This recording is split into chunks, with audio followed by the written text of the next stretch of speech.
Hello everyone. देखिए, जैसा कि आप सभी को पता है, अभी जो एमपी महिला सुपरवाइजर का एग्जाम आपका चल रहा है उसमें कुछ विद्यार्थियों के रिव्यूज से पता चला है कि जो आंगनवाड़ी कार्यकर्ता हैं उनके कार्यों से आपके प्रश्न आ रहे हैं, है ना, कि उनके कार्य क्या होते हैं।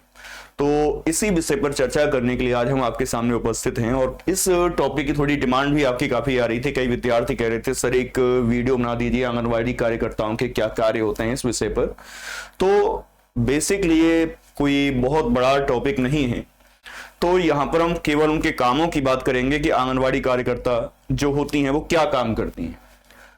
चलिए तो आरंभ करते हैं। तो देखिए, सबसे पहले आप ये समझें कि आंगनवाड़ी है क्या। तो ये बेसिकली एक सरकार का केंद्र है, सरकारी केंद्र है आप ये कह सकते हैं, जिसका संबंध बेसिकली बाल पोषण से है, जिसमें प्रसव पूर्व प्रसव के बाद किस तरह से बच्चों का पोषण करना होता है इसके बारे में पूरी गाइडलाइन होती है और इसमें हेल्प प्रोवाइड का सपोर्ट एक तरह से दिया जाता है।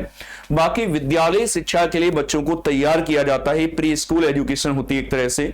आपको पता है 3 से लेकर 6 वर्ष के बच्चे आंगनवाड़ी केंद्रों पर पढ़ने के लिए जाते हैं और वहां पर खेल विधियों के माध्यम से या अन्य मनोरंजक गतिविधियों के माध्यम से उनको शिक्षा प्रदान की जाती है।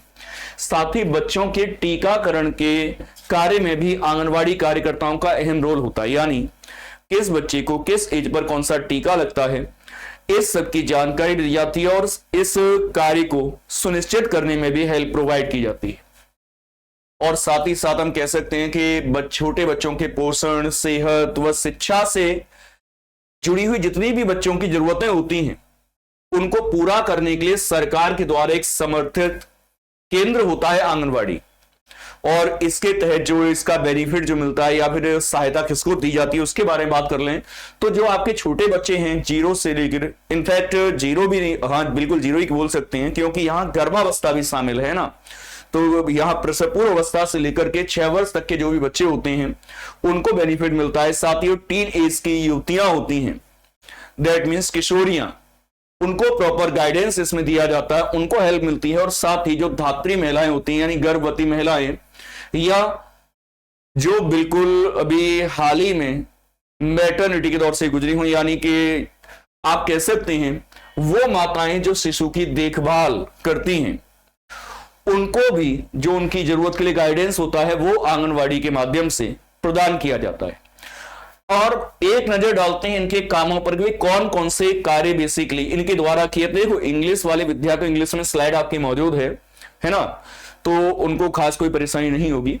तो यहां पर अगर हम कार्यकर्ताओं की भूमिका या उनके कार्यों की बात करें तो इनका काम होता है हर बच्चे का वजन चेक करना और उसका एक रिकॉर्ड मेंटेन करना कि किस एज पर किस बच्चे का कितना वजन है, और साथ ही साथ मातृ व बाल सुरक्षा कार्डों का रखरखाव करना, क्योंकि इनके रिकॉर्ड्स के लिए आपके कार्ड बनाए जाते हैं बच्चे से जुड़े हुए और आपके माताओं से जुड़े हुए, उनके रिकॉर्ड्स को मेंटेन करना।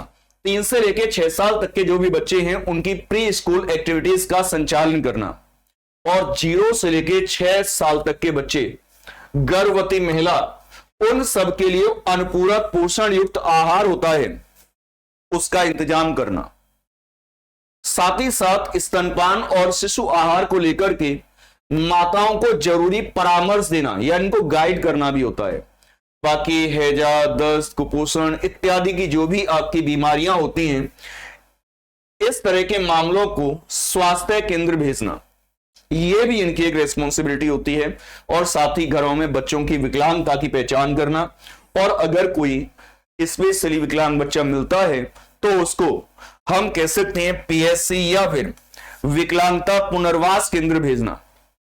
ये आंगनवाड़ी कार्यकर्ताओं के कार्य होते हैं। अगर ये जानकारी आपको अच्छी लगी हो, बेहतर लगी हो, तो इसे अपने मित्रों के साथ भी शेयर कीजिएगा। और इस तरह की जो भी उपयोगी टॉपिक्स हैं वो आप कमेंट बॉक्स में लिख सकते हैं, जिस पर आपको क्लास चाहिए, है ना, या अपेक्षित जानकारी चाहिए, उस पर जानकारी आपको टाइम टू टाइम मिलती रहेगी हमारी वीडियोस के साथ माध्यम से। और आपको हेल्प करने का ये हमारा जो सिलसिला है लगातार आपका यूं ही चलता रहेगा। आपसे फिर मुलाकात होगी। Thank you very much.